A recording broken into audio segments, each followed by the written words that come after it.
I really don't know if what we saw was a skinwalker or just some other type of demon, maybe a crazy man, but it shook us up a good bit. To start off, it's been very hot and humid the past few days. My sister has been wanting to go swimming, and since we don't have a pool, she took the next best thing, a river in the woods by my friend John's house. Personally, I don't want to go because I don't like swimming all that much, but inevitably, I went. My mother took us to his house and dropped us off. We just hung out as teens do for about 10 minutes before we decided to go down to the river. Nothing eventful happened on our walk aside from my friend tripping on a log. I should also mention that going down to the river is quite a task. You have to basically slide down a steep hill on a small path, then climb back up the same hill to get out. It's actually pretty dangerous due to the thorn bushes that surround the path. Anyways, we ended up at the river and I think it was about 6 o'clock when we got there. My sister and John swam for a good while. I just sat on the riverbank looking at shells and snails. Still, nothing strange was happening. No bad feelings or anything. It felt like an hour before they were done in the water. The sun was starting to go down and surrounded by the thick trees only made it darker. When they climbed out, they decided to go on a walk deeper into the woods. I didn't want to because I fear being in the woods at night with no weapon to defend myself. Again, I followed against my will, and we ended up walking to the other side of the land where a large fence stood. We couldn't climb over it, so we began going back the way we came. By this time, the sun was down. It was just about pitch black aside from the dim moonlight. We linked arms as we walked so we wouldn't lose anyone. We soon got back to the riverbank, and for some reason we just stopped there. We had no reason to, but it was like something held us in place. I was confused, and as I went to glance at John and my sister, I saw their faint outlines looking into the tree line. I squinted, and in the distance I saw what looked like a neon green shirt. It looked like it was just floating there, but you could tell it was on something's body. We all stood there silent until we heard this strange sort of yelping sound. I can't describe how it sounded exactly, but it was like a distorted man's yell. We all jumped and pressed close to each other. As we watched the shirt shift in the dark, it was like it moved further back and this thing's face came into the dim light. Whatever it was, it looked human but not human at the same time. Its face was thin, and at such a distance the mouth only looked like a black hole. The eyes glowed white and it cocked its head to the side as if curious. In a split moment we were all running to the steep path. We fumbled over each other and I yelled for help when I began to slide back down. My eyes darted back to see if the thing was still back there, but I stopped with my head to the side. Directly across from us, about 100 yards away, was the same thing. I stared at it as John pulled me up. I watched as it dashed up the steep incline like it was nothing, and it just disappeared. As we got out and began to walk home, no one spoke of what we saw or heard. We just went back to John's house in silence.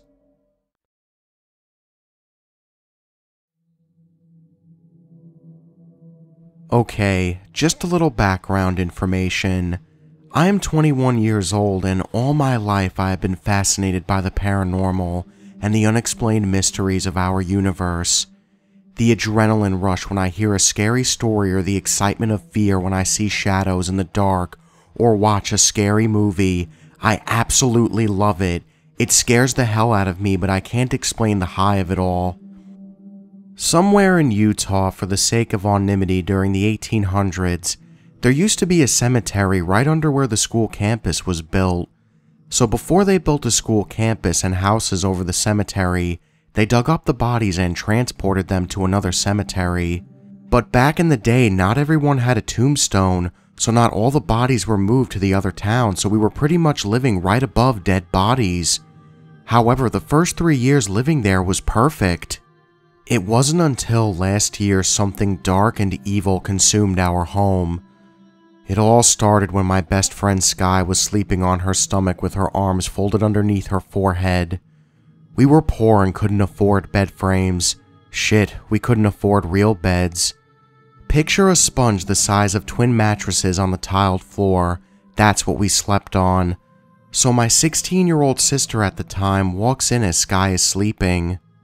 My sister sits on our dresser and starts whistling Twinkle Twinkle Little Star.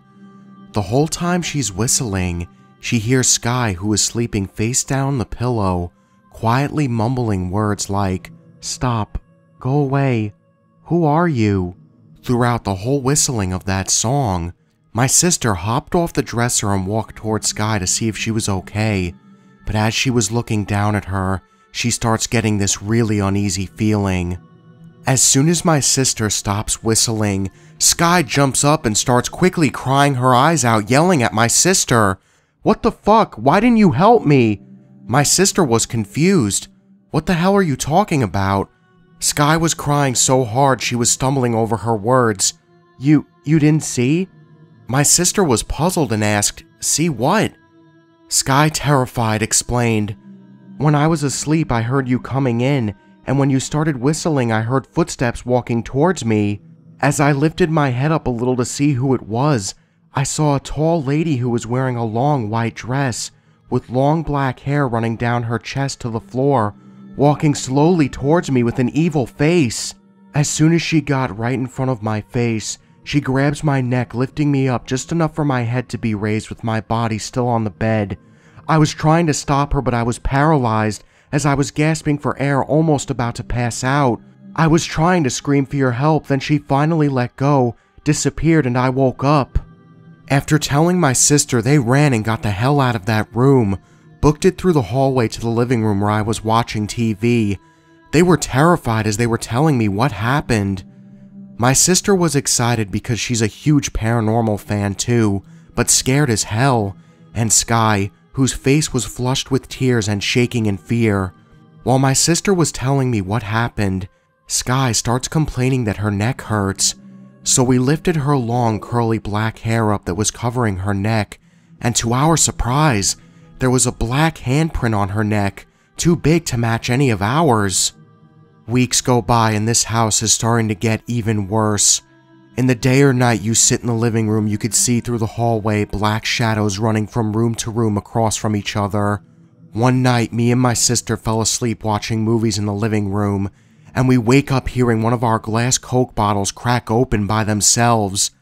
Not even a second later, another one pries open, then another as the bottle caps fall on the floor.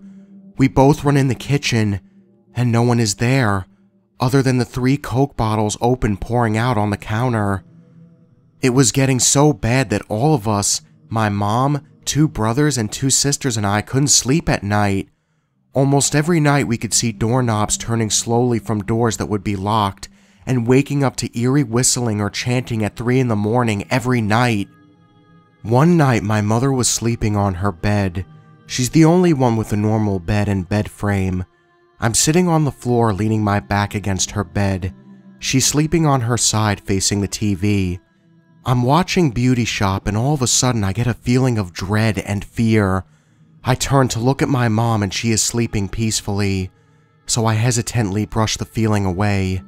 Not even a minute later, that feeling comes back even stronger. I quickly turn to look at my mom again. She's sleeping, but she's mumbling words and stuttering, so I can't understand her. I quickly start shaking her. "Mom, wake up! Mom, are you okay? Please, please wake up!" I yelled, but I'm thinking to myself, with the amount of force I used to shake her, she should be waking up, or at least pushing me away, telling me to leave her alone, she's trying to sleep. But nothing. I quickly ran out the room, screaming to everyone in the house, "I need help, please! Hurry! Mom's in trouble! Help!" We all run into the room. My brother lifts my mom up and sits her up, and she wakes up. Her face looks terrified. She quickly tells us to kneel down. We need to say a prayer. My mom was too afraid to explain what happened. Then a few weeks go by. She finally builds up the courage to tell my older brother what happened. She said, "Me and Lana were watching a movie. Then I fell asleep. Then all of a sudden I feel pressure on my legs. And as I looked up to see why my legs were hurting, there was a lady sitting on my legs. She looked so evil." That's the same lady that was choking Sky. This is the worst experience that's happened to me. So one of our last nights at that dreadful house, Everyone was at their friend's house and my mom was at the school working late grading papers as usual. The sun had almost gone down fully with just a little light outside, so I decided to take my usual shower in my mom's bathroom, which was in her room. As soon as I got dried and dressed, I took one step out of the bathroom and all of the lights shut off. For that split second, I see out the window it's just my house with the power outage. Then all of a sudden I hear laughter right in my ear. A chill falls down my spine, and I see the same tall, skinny, evil-faced lady with black as night eyes and her white dress floating 1 foot off the ground. She pushes me back into the bathroom and pins me to the floor and starts strangling the life out of me. I can't breathe. I can't feel her. It's as if I'm trying to stop her, but I don't feel anything but air. I'm so terrified I can't break free. While this evil spirit is choking me, she's lifting me at least 2 feet off the ground. I turn my head to look at our reflection in the mirror and I see nothing standing there choking me. All I see is myself levitating off the ground being strangled by nothing. What the hell is happening? While this is going on, the lady lets out this screech like this woman is being burned alive. How do you defend yourself from something you can't touch? At this point I tell myself, this is it. You're a dead girl now. Being a religious person, and with whatever breath I have left, I struggle but get myself to barely say, "In the name of Jesus Christ, I command you to leave. In the name of Jesus Christ, I command you to leave." I mouth it 2 more times, and just when I was about to give up, my head starts pounding and throbbing. My body starts tingling all over and gets numb. My eyes feel like they're going to pop out of my head. Everything starts to get brighter, and I feel like my head was going to explode. I lose all hope as soon as I close my eyes and welcome death, accepting defeat. I finally break free and the light turns back on. I don't wait around for any more spirits to get at me, so I run like hell out of that house to my brother's friend's house and tell him what happened. We sit outside waiting for everyone to come home. Finally, everyone gets back. My brother tells them what happened. My sister quickly looks at my neck and it's bleeding bad, with deep scratching claw marks all over my chest and neck, and bad bruising and black fingerprint bruised marks. We left everything there and moved the hell out of there that night. We paid movers to pack up most of our stuff and we never looked back.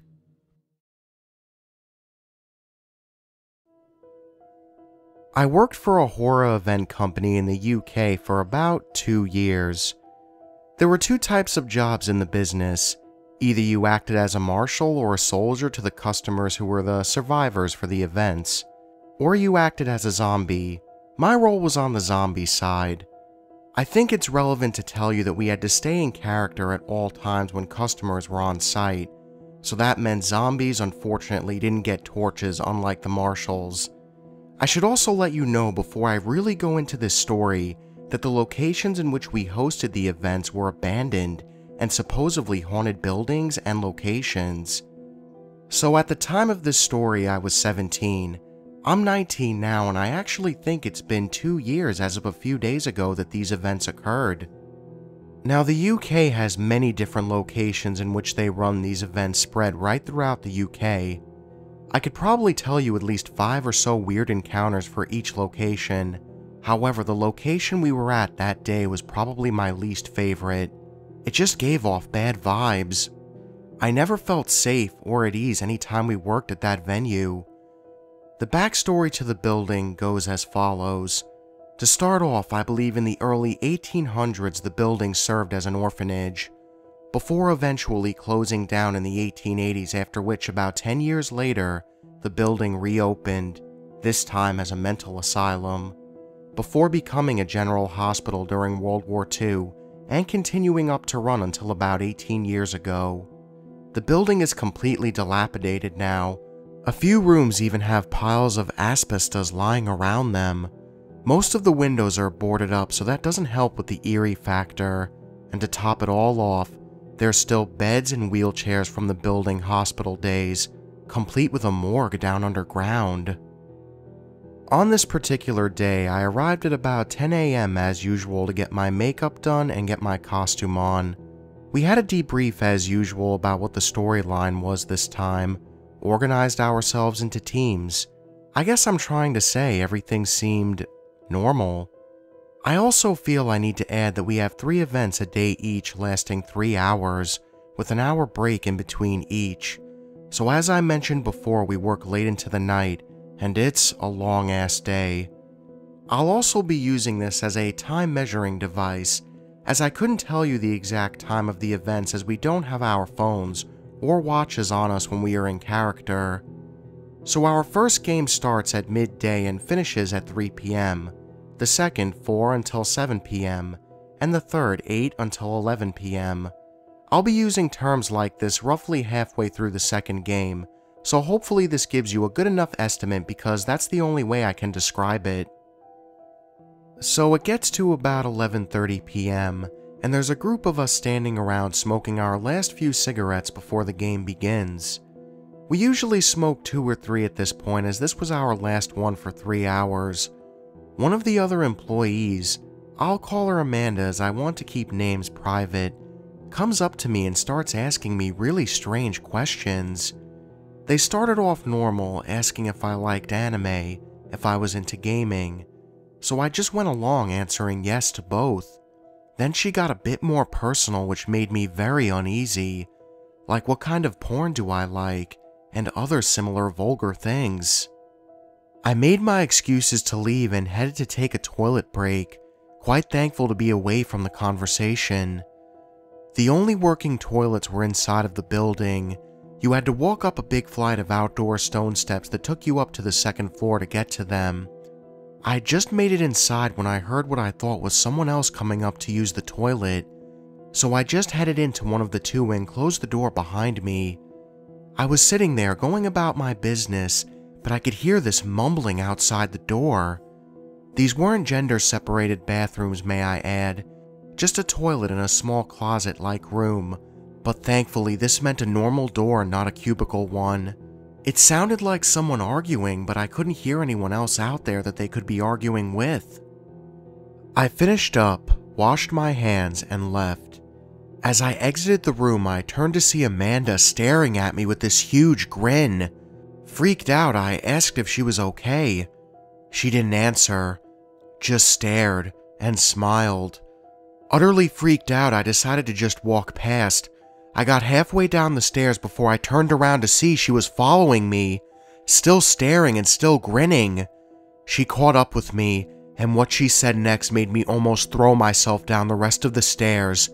She leaned in right next to my ear and whispered, "We can be best friends. Yes, we could have lots of fun. I'll buy you anything you want. It'll just be you and me." After that, I avoided Amanda like the plague for the rest of the time until the first event started, and for at least an hour into it. But I'd catch glimpses of her. There were lots of winding corridors and secret routes throughout the building. Whenever I'd see her, it would be in my peripheral in one of the many doors or windows. Each and every time I'd freak out, but by the time I'd turn to fully face her, she'd be gone. I was usually with someone else, and sometimes they'd catch glimpses of her too. So I guess at least I knew I wasn't going insane. It's about halfway through the first game. I sat in a room with a dead marshal and another zombie. At this point, I haven't seen Amanda for a while, so I begin to calm down slightly. Now, before I go to the next part of the story, I need to tell you about how we all communicate with each other. The zombies each have a team leader, and they have a headpiece to communicate with the other zombie teams, just in case of an injury occurring, so we can let the other teams know to keep the customers busy, so we can get them to the medical area. Also, connected to each team is a marshal, one to each zone or team. They were connected to the boss via walkie-talkies, in case he had to tell a specific team something and to give the marshals instructions. The 2 different kinds of communication were operated on separate radio frequencies, so you couldn't send a message on both at the same time. So, back to the story. We were actually talking about Amanda at the time. No teams were in our area, so we were relaxing and seeing if we had any wounds. Suddenly, the marshal's walkie-talkie goes off. Static at first, but gradually a croaky voice comes through. "I see you. Can you hear me? I'm coming for you." Imagine this being said in a wicked witch voice. That's the best I could describe it. Needless to say, we all got freaked out and went to find some other employees to see if they heard it too. We found the zombie with the headset for our team, and he said he had also heard the voice. But as I've said, it shouldn't have been possible for him to hear it in his earpiece if we heard it over the walkie-talkie. We all realized this and freaked the fuck out. As if to add insult to injury, both the walkie-talkie and the radio blast out a wave of static at the same time. We all yelp and the zombie with the earpiece rips it out of his ear. The same messages as before are coming out of the walkie-talkie, mixed in with periods of static between messages. I picked up the earpiece and put it to my ear and, yup, same message. Soon after, the game ends and we all go down to the courtyard where we get ready. After all the customers had left, I go to grab my smokes and come back outside. I end up walking into a conversation about the weird messages. We talk about it for 20 minutes. Apparently everyone with a walkie or earpiece heard it each and every time. No one could come up with any logical explanation for what's occurring. At first I think it's Amanda, but no one had the ability to send a message via both frequencies at once. And Amanda hadn't even brought a phone or bag with her, let alone anything else. All at once I realize Amanda isn't there, which again strikes me as odd and gives me an uneasy feeling. I ask if anyone's seen her, but apparently she's been missing since about halfway through the game. The second game starts and the first half goes by without anything too strange happening, but it's starting to get really dark in the building, so I'm freaking out internally. Against my better judgment, I decide to go wander alone for a while. Half stumbling, half feeling my way around, I work my way through a pitch-black hospital ward, with beds still in place, untouched since the last patient left. I was almost through when I tripped over something. I picked it up and hurried to try and find somewhere with better lighting. From what you could tell, it was a shoe, and when I got into the hallway, my suspicions were confirmed. But I recognized this shoe. I wrinkled my brow trying to think, when I realized it's Amanda's. I ran to find a marshal so they could bring a torch to see if Amanda was in the ward. It wasn't unfeasible as it was pitch black in there, and if you stayed quiet you could easily stay hidden. The third game is when shit truly hit the fan. By this point it was pitch black. The game had been underway for about a half an hour, when we started receiving word that Amanda had been seen running around the building without goggles or shoes, just like I expected when I found the shoes and goggles in the ward. I had brought it up to the boss, but he told me not to worry. I guess he thought wrong because about 10 minutes later, we had to cancel the game until the next day due to the risk of Amanda getting severely hurt by the airsoft bullets. It doesn't quite end there though. The boss decided instead of calling the police, he sends in his already spooked staff to look for her, and with that we head in as one big group. By this point it was pitch black, and about 10 p.m., so we were all relying on the marshal's torches to find our way around. There was about 40 of us. We searched all of the building before we came to the last little hideaway, the bell tower. Now, legend goes that during the mental asylum days, a patient escaped up into the tower, having removed her shoes and, quite strangely, her glasses. She hung herself from one of the rafters. They couldn't get all the rope down, so the story says they just cut her down and left the rest. And that's where the rope remains until this day, slowly swaying, watching over the tiny bell tower. And that's where we found Amanda as well, sitting directly under that rope, rocking backwards and forwards, curled up in a little tiny ball, muttering nonsense. They called an ambulance and Amanda was taken away. I never saw or heard anything about her again. Every time I'd ask, the topic of conversation would be changed. I don't know if the voices on the walkies and earpieces were linked to what happened with Amanda, but I highly doubt it. It wasn't my last encounter with those strange voices and messages. I don't know if Amanda and the story about the woman who committed suicide were linked either, but personally I believe they were. It's too much of a coincidence with the glasses and the shoes, and then to find her under the very same rope. I personally believe the lady's spirit took over Amanda's body, but I guess I'll never know for sure, as no one had heard from her since. Hey guys, thank you all for watching, and if you enjoyed this video, make sure you hit that subscribe button and join the Nightmare Army. I'm always looking for new soldiers in my Nightmare Nation. So guys, I hope everybody had a good Tuesday, and I hope everybody enjoyed the video as well.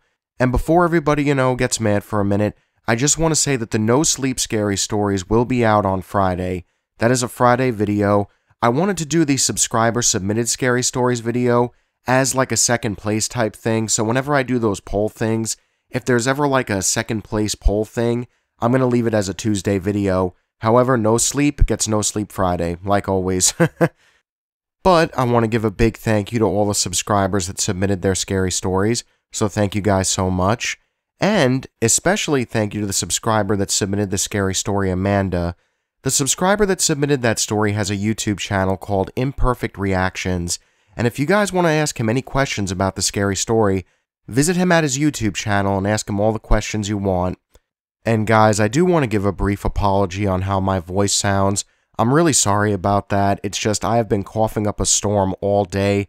I have an incredibly awful drip, and my god, I honestly, just listening to myself talk out loud right now makes me want to punch myself in the face. I'm not even kidding. I really hate it. But hopefully tomorrow it'll be better. And hopefully the No Sleep Scary Stories, I can get them to you on Friday without any trouble whatsoever. I'm not too sure if I want to do a really long scary story or just 3 separate scary stories for No Sleep on Friday. What do you guys want, or what do you guys prefer? And I gotta ask you guys a question. I beat Resident Evil 4 like a couple of days ago, and then I started playing Resident Evil 5. Yeah, definitely 2 steps back in the wrong direction completely.